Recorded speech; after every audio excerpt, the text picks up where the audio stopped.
যুদ্ধকে অস্তিত্বের লড়াই হিসেবে দেখছে রাশিয়া। একাধিকবার এমন মন্তব্য করেছেন দেশটির প্রেসিডেন্ট ভ্লাদিমির পুতিন।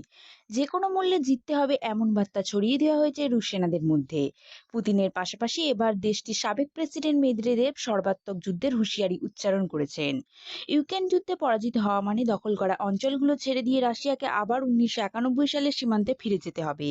বিষয়টি মনে করিয়ে দিয়ে দিমিত্রি মেদভেদেব জানান, রাষ্ট্র হিসেবে বিশ্বের বুকে রাশিয়ার টিকে থাকা না থাকার প্রশ্ন জড়িয়ে আছে ইউক্রেন যুদ্ধে। ইউক্রেন সেনারা যত পিছু হটছে ততই মরিয়া হয়ে লড়াই করে যাচ্ছে রুশ সেনারা। তা মিররের প্রতিবেদনে বলা হয়েছে, ইউক্রেনের অঞ্চলগুলো ছেড়ে দিতে হবে, রাশিয়া তার কৌশলগত অস্ত্র বা পারমাণবিক অস্ত্রগুলোর ব্যবহার শুরু করবে। এ ব্যাপারে সতর্ক করেছেন মেদভেদেব।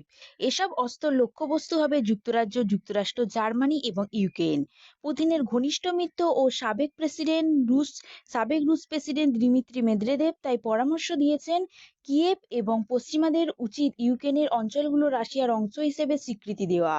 তিনি স্পষ্ট হুঁশিয়ারি দিয়ে বলেছেন, রাশিয়াকে 1991 সালের সীমানায় ফিরিয়ে দেওয়ার চেষ্টা কেবল একটি দিকেই নিয়ে যাবে, সেটা হলো রাষ্ট্রের সমস্ত কৌশলগত অস্ত্রাগার ব্যবহার করে পশ্চিমা দেশগুলোর সঙ্গে যুদ্ধ।